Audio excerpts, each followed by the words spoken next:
encantado de estar aquí con el profesor James Bradford DeLong. Voy a tener la oportunidad de leer su obra, que me parece que dentro de poco nos llega en español, así que fenomenal. Estamos listos para empezar. Como decíamos, entonces, el libro es fantástico, es muy interesante, una historia económica del siglo XX y es como una narrativa, ¿no?, que acompaña a lo largo de los capítulos. Así que vamos a hablar un poquito, Brad, de esto y comenta algo también. Comenta las fechas. ¿Por qué 1870 hasta el 2010? ¿Por qué? ¿Por qué este siglo? Pues vamos a empezar hablando de 1870, que es un poquito la bisagra, ¿no? El polímata John Stuart Mill, filósofo inglés, que escribe en ese momento, hace referencia a las invenciones mecánicas que permiten a muchas personas a vivir la misma vida de penosidades que habían tenido que vivir antes, pero sin mejorar el nivel de vida para nadie más que para las élites. ¿Por qué? Pues porque había una presión maltusiana. La tercera parte de las parejas no tuvieron hijos que les sobrevivieran y en un mundo de patriarcas, el no tener un hijo que sobreviviera, si eras viuda, sobre todo, pues era algo que se parecía mucho a la muerte social. Así que cuando había recursos adicionales, los esfuerzos se centraban en intentar tener más hijos para así incrementar las probabilidades de tener un hijo que les sobreviviera. Así que entre el año 1000 antes de Cristo y el año 1500 después de Cristo, la tecnología avanzó de forma tremenda a lo largo de estos 2500 años, pero la población humana creció de 50 a 500 millones, así que el tamaño de las explotaciones eran 10 veces tan grandes como lo había sido hace 2500 años. La tecnología pues no incrementó los niveles nutricionales. Y lo mismo cabe decir hasta más o menos 1870. En 1870 el ser humano medio vive pues francamente casi en pobreza extrema, unos $2.50 al día. Dedican la mitad de los recursos a conseguir esas 2000 calorías y algún nutriente adicional todos los días. Y, por supuesto, refugio suficiente como para no congelarse, para no empaparse. Y esto quiere decir que los gobiernos, antes de esa fecha, para que alguien tuviera lo suficiente, bueno, pues es porque formaban parte de una élite que llevaba a cabo un juego de fraude y fuerza para quedarse con todo lo que pudieran. En fin, esto es la historia hasta 1870. Y después de 1870 cambia todo. Las invenciones tecnológicas se disparan. Se puede manipular la naturaleza, podemos organizarnos de forma productiva y esto se duplica con cada generación. Y cada vez más vemos una economía productiva, nueva y productiva. Resulta patente entonces que dentro de muy poco la humanidad podrá efectivamente contar con una tarta económica lo suficientemente grande como para que a todo el mundo le toque una porción. Y ahora tenemos una riqueza muy superior a lo que se hubiera podido imaginar nadie hace siglos varios. Deberíamos entonces de contar con una sociedad utópica, ¿no? Una utopía porque ya no hace falta dominar y oprimir porque no hay suficiente para todos y tú quieres tener lo que necesitas. Pero a pesar de que ya tenemos esta tarta grande, en los siglos anteriores hubiéramos pensado que era maravillosa y suficiente, pues nuestros antecesores nos mirarían y dirían, pero ¿por qué no funciona mejor la sociedad? ¿Por qué hay tantas personas que van mal? ¿Por qué habéis repartido tan mal esta tarta? ¿Por qué no habéis distribuido de forma equitativa la tarta? ¿Por qué no la habéis utilizado bien y sabiamente? Para que las personas se sientan seguras, para que gocen de buena salud. Y esta historia de cómo nos enriquecimos, si lo vemos con los ojos anteriores, de 1870 hasta 1910, es cierto que no hemos sabido reasignar nuestra riqueza.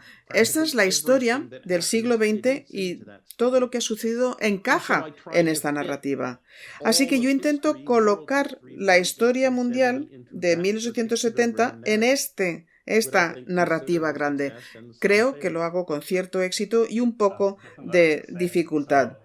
Grandes éxitos, sin duda. Muchas gracias por esta respuesta. He disfrutado muchísimo los primeros capítulos del libro y tengo la sensación de que hay 3 comentarios, 3 ideas importantes. El primer capítulo hace referencia a la globalización y el comercio, el segundo acerca de la tecnología y la destrucción creativa y el tercero se centra en la democracia. Y tengo la sensación de que estas 3 ideas, de forma reiterativa, aparecen en el libro de formas distintas. Así que, ¿por qué no nos das alguna idea adicional? Cuando hablamos acerca de avanzar hacia utopía, hablabas acerca de la tecnología que ha sido el impulsor del cambio en 1870. Pero ¿qué pasa con la globalización? Pues la globalización implica que solamente hay una narrativa después de 1870. O sea, las cosas han cambiado y ya no son como eran antes. En distintos países y regiones vemos una evolución no de manera aislada, pero las cosas que suceden en otros continentes tienen un impacto mínimo sobre lo que está pasando en la sociedad de uno mismo, ¿no? Y esto no es así después de 1870. Todo cambia. Imaginemos Brasil. La sociedad brasileña se vio transformada a finales de los 1800 porque los ingleses se llevaron las plantas del árbol del caucho de Brasil y se fueron a Kew Gardens en Londres y luego las trasplantaron a Asia, donde capital inglés, máquinas inglesas y trabajadores chinos plantaron estas plantas del árbol del caucho, cosecharon el caucho y consiguieron plantaciones que eran 3 veces más productivas que las de Brasil porque dejaron atrás las plagas de Brasil en Brasil y los chinos cobraban la mitad del sueldo que aceptaban cobrar los brasileños. Así que la mayor exportación de Brasil, es decir, el sector entero del caucho, que estaba fantásticamente bien posicionado para que Brasil se convirtiera en la Arabia Saudí de los 1890, cambió, porque la electricidad necesitaba caucho y el motor de combustión interna necesitaba también caucho. Todo cambió por una decisión que tomaron financieros a 10.000 kilómetros de distancia que habían decidido que el mundo ya no necesitaba Brasil porque tenía Malasia. Esto es lo que hace la globalización. Esto es lo que sucede. Y luego llega la cornucopia tecnológica, que es el resultado de que en el trasfondo tenemos la ciencia moderna, los experimentos, pero esto no hace mucho o no hace lo suficiente, no consigue lo suficiente hasta después de 1870 cuando conseguimos los laboratorios industriales que racionaliza, revoluciona el descubrimiento y desarrollo de nuevas tecnologías. Incluso eso no hubiera sido suficiente, pero también nos llega la cooperación moderna que se hace con los resultados del laboratorio moderno y los desarrolla y despliega a nivel mundial. No en un taller, no en una fábrica, sino en fábricas que existen en todas las zonas del mundo. Si pensamos en la economía global que aprovecha el resultado de esta nueva economía y que crea, por cierto, también el mundo de la comunicación y de transporte en el que es fácil y es rápido saber qué están haciendo en otras partes del mundo en el campo de la tecnología. Esto es lo que implica que todas las generaciones que pasan ven una nueva economía. O sea que, por vez primera en nuestra historia, es muy poco probable que hagamos nosotros lo que hacían nuestro abuelo o nuestra abuela. No vamos a estar en ese mismo empleo porque las cosas han cambiado y muchos de esos empleos sencillamente no existen.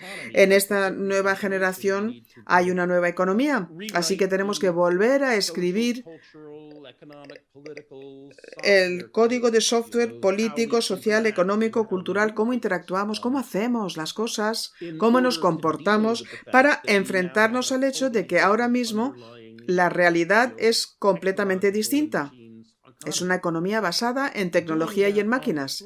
Y hacerlo así sobre la marcha, cada generación, una tras otra, es mucho más de lo que la humanidad puede hacer a título colectivo sin que todo se venga abajo. Y esto pasa en provincias, en países, a pequeña escala, a gran escala, en el mundo. Y cada vez que se cae todo, intentamos ponernos de pie y ver cómo podemos seguir avanzando, porque tenemos una productividad impresionante que supera muchísimo la de generaciones anteriores, pero organizarnos de forma pacífica, aprovecharlo, resulta que es muy difícil, ¿verdad?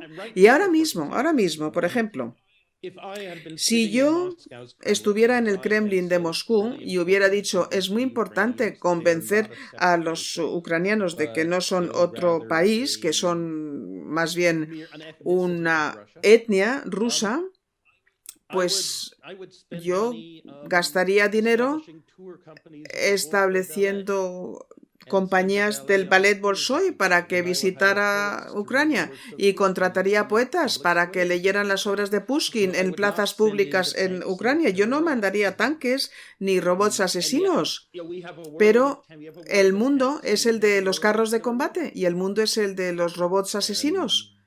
Y qué decirlo, por una parte da muchísima pena y preocupa.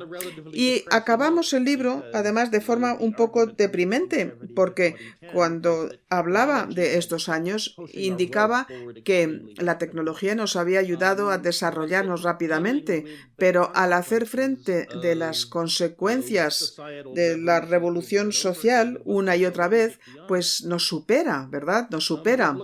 Pero si miramos hacia el futuro, podemos pensar que hay muchos economistas que dicen que vamos viendo cómo la riqueza crece más despacio y muchos dicen que el posible incremento que veamos en las próximas 2 generaciones se va a tener que dedicar a neutralizar los costes del calentamiento global, porque nos enfrentamos a este problema con mucha tardanza. Así que durante las próximas 2 generaciones va a haber distintas dificultades sociales, políticas, culturales, económicas, pero a lo mejor todo vale la pena y comprendemos que esto nos va a permitir llegar a acuerdos. Va a ser más fácil llegar a acuerdos cuando hay riqueza sobrante que pueda ser distribuida, mucho más que cuando algunos tienen que ganar y otros tienen que perder.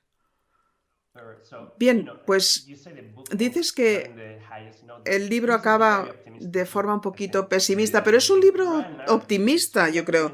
La narrativa es optimista, es positiva. Siempre estamos viendo el vaso medio lleno, aunque habla acerca de por qué no está lleno del todo, por qué no hemos conseguido la utopía. Es interesante, ¿verdad?, hablar de esta narrativa. Pues te voy a decir, mi tatarabuela, Eleanor Lofton Carver, a quien conocí cuando era muy pequeñito, a principios de los 60, es una mujer que nació en 1877, una mujer acomodada. Fue una licenciada del College de Mujeres en Cambridge, de Radcliffe. Y ella le preguntó a mi madre, si mi madre había perdido algún diente cuando estaba embarazada de mí, porque en su mundo se daba por supuesto que faltaba tanto calcio que incluso las mujeres de las clases más acomodadas perderían un diente o 2 mientras estaban embarazadas, porque el bebé estaba chupándole la fuerza y el calcio al cuerpo de la madre. En el mundo de mi tatarabuela, 1 de cada mujeres morían de sobreparto. Y yo creo que ella tuvo 4 hermanos y hermanas y de los 5, 2 murieron antes de llegar a los 5 años. Y si ves que 1 de cada 2 hijos se muere, si ves que 1 de cada 7 mujeres muere de sobreparto, y dedicar 2 o 3 horas al día pensando en el hambre que estás pasando, y ves que no tienes dinero no hay recursos, no hay cosecha para comer y no te atreves a comer el trigo de siembra, pues esta era la vida típica desde que aparece la agricultura 8.000 años antes de Cristo hasta 1870. Y no es la experiencia típica de cualquiera de nosotros hoy cuando hablamos de salud pública, por ejemplo.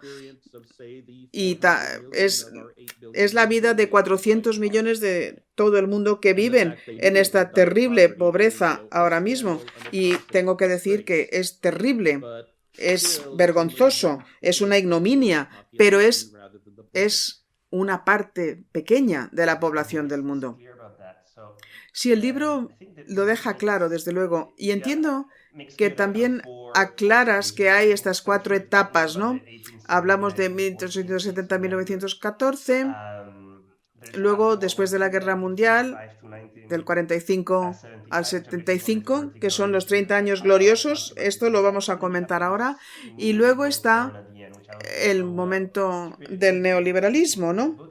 Está muy bien explicado, pero está este periodo de entreguerras y quería preguntar, porque parece que ahí nos estamos centrando en estos 30 años que se aparezcan un progreso limitado. ¿Es un fallo por parte del mercado? ¿Es que fracasan los gobiernos? ¿Cuál es tu síntesis? ¿Por qué este parón de 30 años? ¿Podríamos evitar que algo así volviera a suceder? Bueno, una forma de verlo es explicando que... A ver, imaginemos una sociedad feudal en Occidente más o menos por el año 1000, ¿no? Llegado a 1700, la tecnología ha avanzado, claro que sí, se han hecho cosas, hay una sociedad imperial comercial, podemos decir, ¿no? Pero ya no se da el caso de que los gobiernos se tengan que basar en personas que han prestado juramento para que sus soldados o sus marineros hagan lo que sea. Isabel la Católica puede tomar dinero de los impuestos de los gremios ovejeros de la Mesta y lo puede utilizar para contratar a un navegante de Génova y puede hacerse con conocimientos portugueses para conseguir los barcos necesarios, consiguen a hidalgos que están sin nada que hacer porque Granada ha sido capturada y les manda a Occidente para ver qué se encuentra, porque a lo mejor Cristóbal Colón tiene razón y el mundo no es tan grande como dicen los padres jesuitas. No tenía razón, pero resulta que se topó con un continente. Y esto no es algo que ningún dirigente europeo anterior hubiera podido hacer, porque había que hacerse con personas y con habilidades y con conocimientos de 6 o 7 sitios distintos, en vez de depender de tu jerarquía feudal, aquellos a quienes has dado tierras y que te deben lealtad. Así que estas sociedades comerciales son muy distintas y van evolucionando. El gobierno absolutista, la democracia, economía de mercado, esta idea de que las personas son productores independientes, de que trabajan y encuentran contrapartes. Y hay 700 años para el ajuste, y el ajuste no se consigue de forma pacífica ni suave, pero se consigue. Y esto da lugar a estas ideas que se suelen definir como del liberalismo clásico. Lo que queda de lo feudal en el gobierno son obstáculos al progreso. Necesitamos un Estado más pequeño, tenemos que desencorsetar al comercio, las personas van a ver cuáles son sus ocupaciones soñadas, van a hacer lo que tengan que hacer y nos distanciaremos de los gobiernos absolutistas a otro gobierno que garantice la propiedad, que es muy importante. Y esa es la orientación. Así llegamos a 1870-1914, después de la aparición de la corporación moderna. Y después de 1870 pasan cosas. Es el Eldorado económico, como decía John Maynard Keynes, ¿no? Generaciones durante las cuales se avanza más en el bienestar del ser humano, en el nivel de vida, que nunca jamás antes. Pero aún así, este sistema político-económico heredado de la sociedad imperial comercial encaja cada vez peor a medida que nos acercamos a 1914 y vamos viendo reacciones muy distintas por parte de los pueblos. Una reacción es la de que el soldado dueño se encuentra con grandes dificultades porque estaban acostumbrados a vender a Hamburgo trigo y de pronto se ve que el trigo que llega de América, de Argentina y de Rusia es mucho más barato. Así que empiezan a pensar que el mundo y el mercado mundial es su enemigo y la solución es la de que Alemania se convierta en un país que pueda dominar la economía mundial en vez de estar sumisa al mismo. Y de pronto la política alemana se convierte en la de hacerse con el carbón y el mineral de hierro de los franceses para demostrarles a los franceses que no son los más poderosos de Europa y transformar a Rusia en su India para colonizarla y explotarla.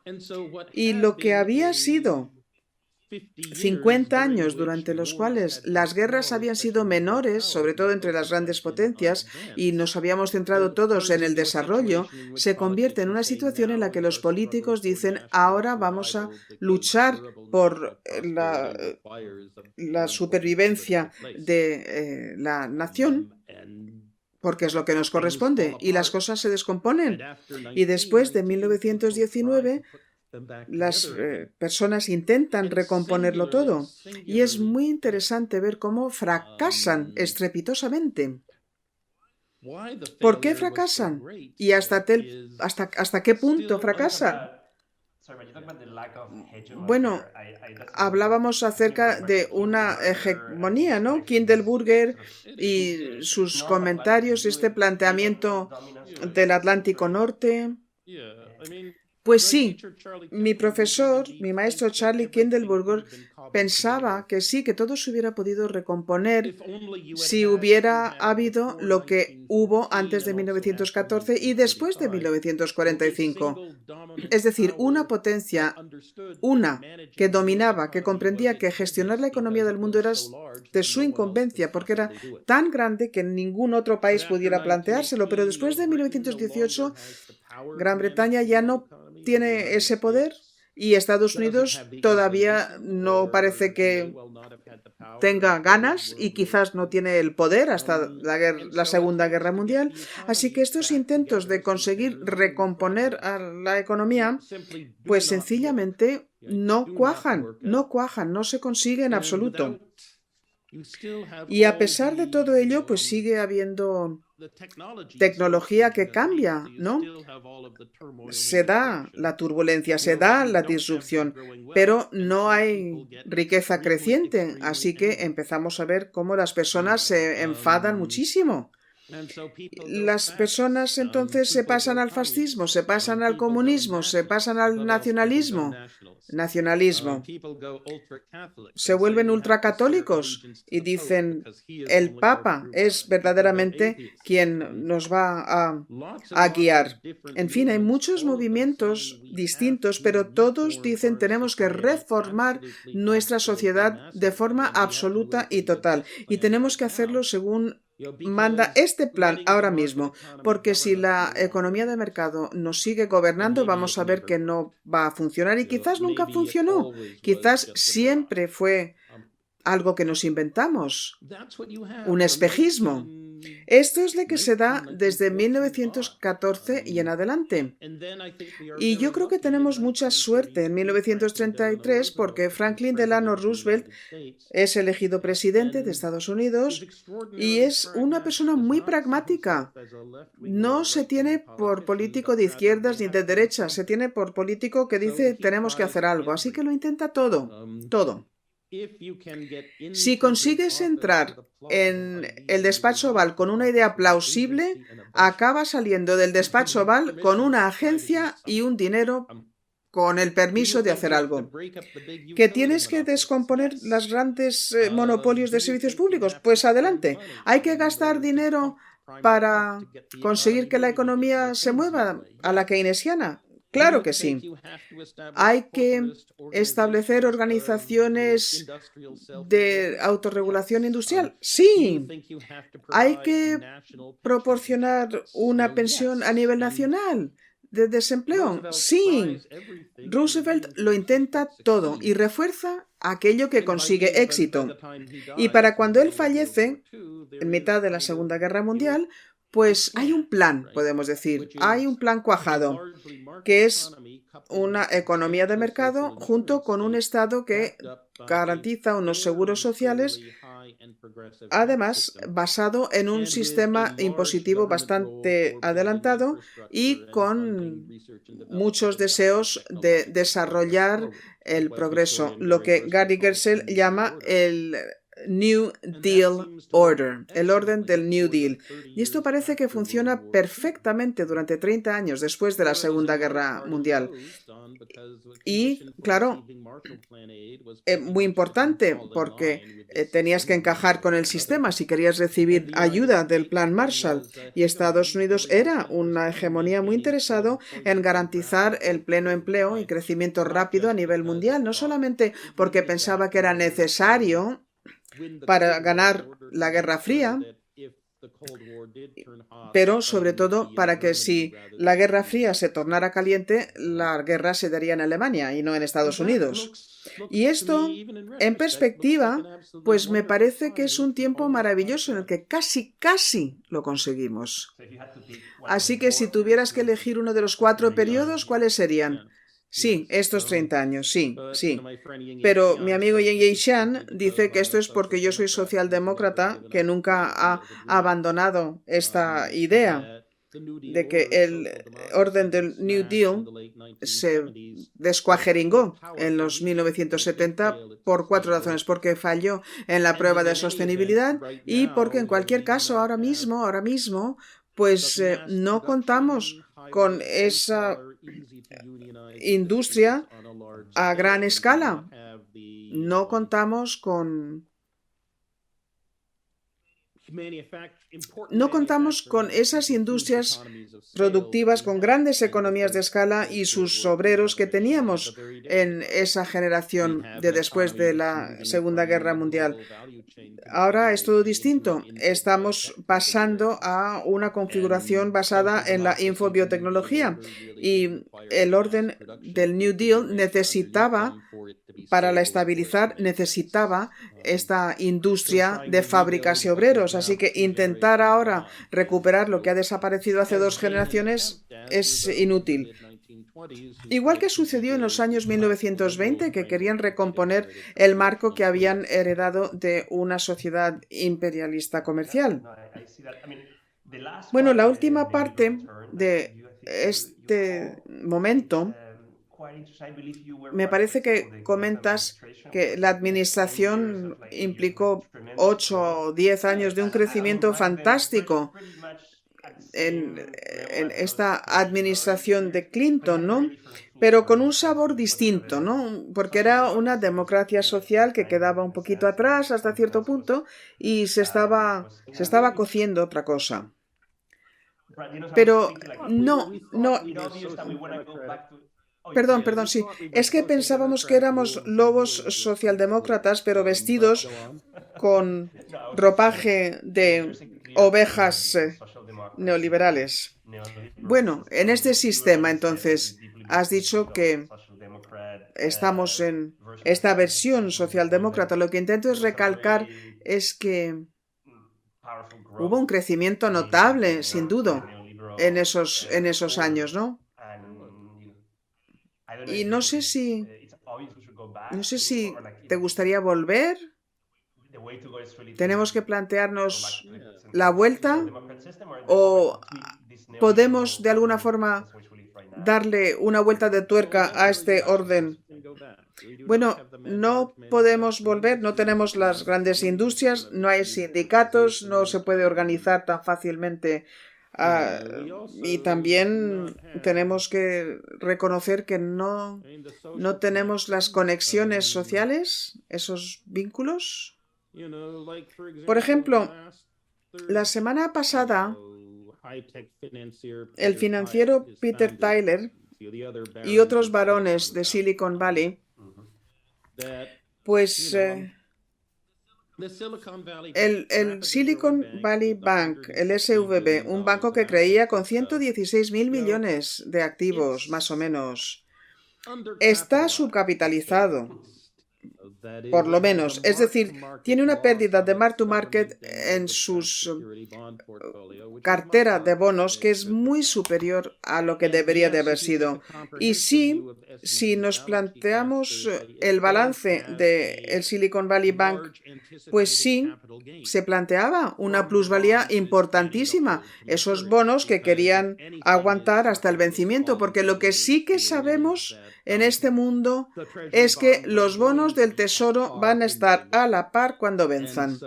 O sea que, de manera provisional, no es que sean insolventes, no es que hayan quebrado, si estamos dispuestos a ser pacientes, si estamos dispuestos a fijar un precio bajo al riesgo. La verdad es que si hubiéramos contado con este instrumento que lanzó la Reserva Federal, el banco Silicon Valley se hubiera hecho con sus bonos, hubiera ido a la Fed y hubiera dicho, por favor, los entregamos. Nos hubiera dado igual cuántas personas hubieran sacado su dinero del banco Silicon Valley. Nos hubiera dado igual porque él hubiera podido dar a todos sus dólares y hubiera podido decir, bueno, volved con vuestro dinero porque hemos cumplido con nuestra promesa, hemos pagado. La verdad es que hubiéramos quizás podido dar por supuesto que los varones que trabajaban muy estrechamente con Silicon Valley Bank desde hacía 40 años, relaciones muy fructíferas para ambas partes, hubiéramos podido pensar que hubieran dicho, bueno, un momento, por favor, el gobierno norteamericano no quiere que los depositantes pierdan su dinero. El banco Silicon Valley está en un momento delicado, pero bien a largo plazo y tenemos muchísimo capital, tenemos muchísimo dinero y podríamos nosotros comprar algunas acciones o podríamos apoyarles si hiciera falta porque forma parte de la comunidad, es valiosa y la comunidad es muy productiva. Así que es aguantar los machos, haced lo que tengáis que hacer, el gobierno está en ello y al gobierno no le gusta que la gente pierda dinero y nosotros estamos aquí y a nosotros sí que nos importa prestar apoyo y tenemos además muchísimo dinero. Pero no lo dijeron, no lo dijeron. ¿Qué dijeron? Dijeron, ¿nos vamos todos? Y como Peter Tyler dijo, ¿nos vamos todos? Pues se fueron todos. Y el lunes por la mañana se les veía en pánico, porque ahí estaban. Y también molestaron mucho a Janet Yellen y a Dick Powell y a todos los equipos porque tuvieron que trabajar durante el fin de semana. Y sí que es muy emocionante un caso como este, pero prefieres no trabajar el fin de semana. Y luego, además, mostraron y demostraron que todas las posibles contrapartes que no están comprometidos a largo plazo, si ven la posibilidad de quedarse con algo de dinero a expensas de otros, lo van a hacer. Y la verdad es que es una lección muy interesante acerca de un sistema económico que no cuenta con una comunidad que cree en los intereses conjuntos, lo que otros hubieran dicho una solidaridad social no hay solidaridad. Lo que decía Ibn Khaldun en la Asabaya, que no tiene esta beta para poder cooperar y avanzar en vez de un lugar donde todo el mundo mira al de al lado sin confiar, porque los contratos van a tener que estar muy bien redactados. Y yo creo que esta erosión, este desgaste de la confianza social, lo que así lo llamaría Nathan Nunn, es una razón por la que podemos pensar con temor en el futuro. Y podemos pensar en que esta era neoliberal ha convencido de estos valores a muchas personas. Necesitamos incentivos súper duros porque los gorrones y los timadores están ahí dispuestos a arrancarlos de las manos lo que puedan. Sí, aprecio el peligro, desde luego. Pero hay otra cosa que quería preguntar. Hay pensadores que dicen que hay distintas teorías, ¿no? Hayek, esta dialéctica, esta batalla, ¿no? Y también Keynes aparece. No sé si es así como debo de interpretar el libro. Bueno, Hayek está a un lado diciendo que las burocracias son ineficientes, los sistemas de planificación centrales son peores y lo que necesitamos hacer es necesitamos las soluciones de crowdsourcing.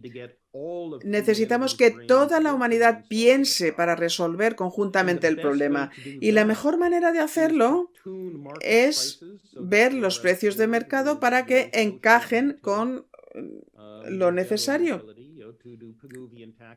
los impuestos y demás, para que el mercado cuente con los soportes necesarios y luego hablar de la propiedad, hablar de los contratos y, bueno, pues que las personas se sientan responsables de forma tal que las decisiones los tomen personas que tienen información y que tienen esa sensación de ser dueños para que puedan tomar decisiones sin necesidad de depender de un burócrata que no tiene ni idea de lo que está pasando. Y también se les anima a tomar acción, porque si los precios encajan con la utilidad social, lo que es bueno para la sociedad te va a hacer muy rico.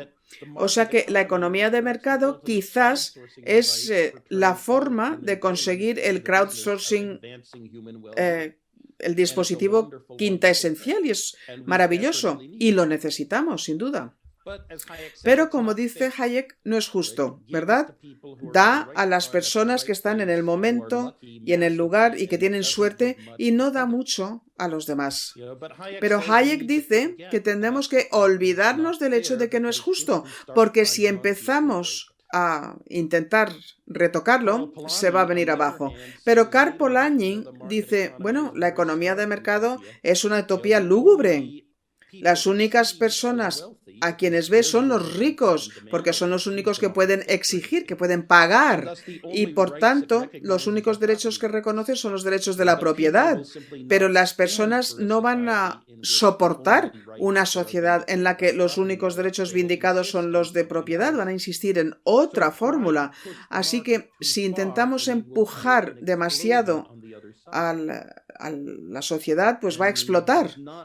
Y no es que Polanyi tenga mucha seguridad en cuál es la seguridad, la certeza de cuál es la asignación de derechos.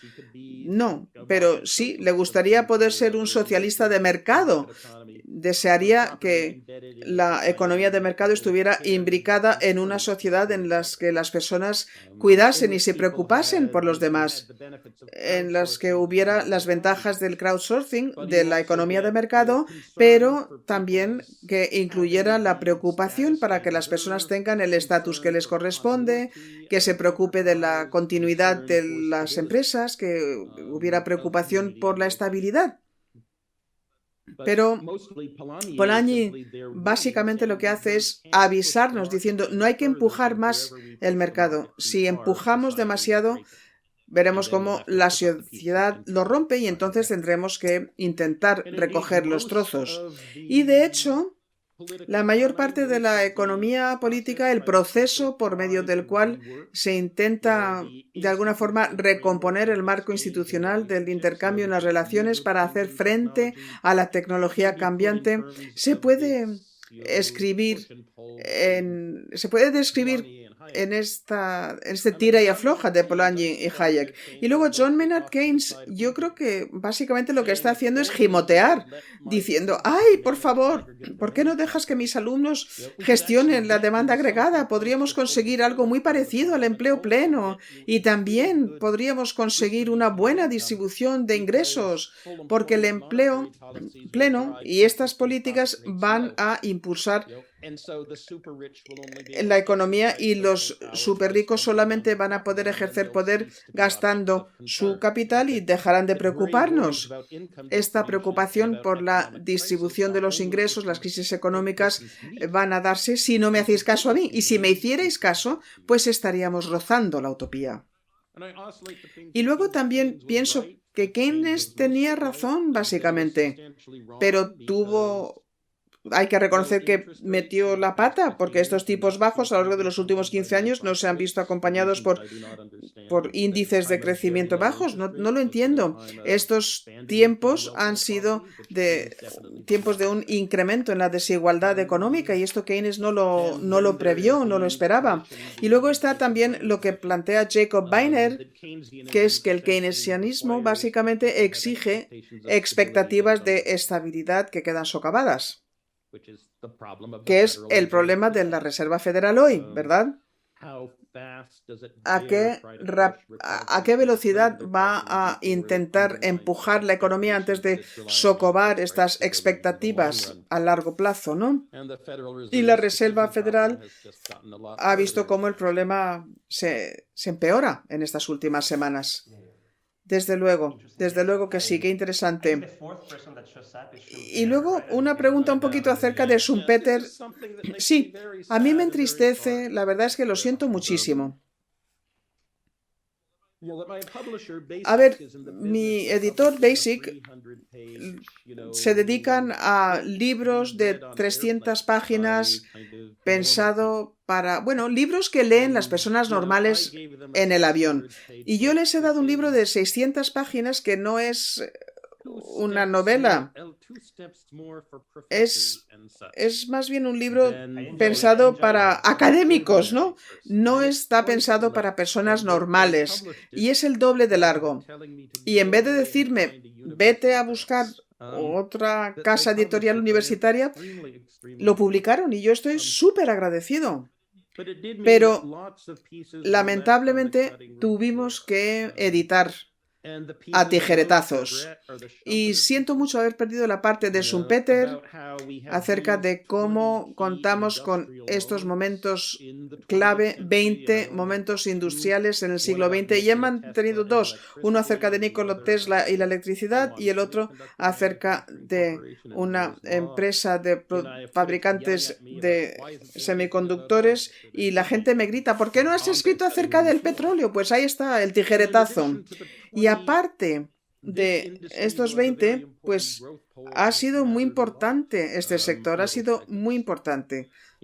Y también hay que pensar en pasar de lo feudal a las sociedades más actuales, y luego en 1870 se da la economía accionada por vapor, que es distinta a la de 1910, que es la de lo químico, la electricidad, la combustión interna, que es muy distinta y luego la de los años 50, producción masiva, y la de los 90, y ahora estamos en la infobiotecnológica. Así que estas cosas, yo quiero escribir ese otro libro. Quiero escribir ese otro libro, sí. El libro que le gustaría a Schumpeter, algo un poquito a caballo, ¿no? Así que a lo mejor lo hago. Desde luego que me he quedado con las partes que cortamos. Pues qué bien saberlo. En fin, nos acercamos al final. Estamos hablando de tecnología. está la inteligencia artificial, ChatGPT. Es uno de los 20 eventos, de esos 20 momentos que nos van a acercar a la utopía más rápidamente, ¿o a qué conclusión llegas?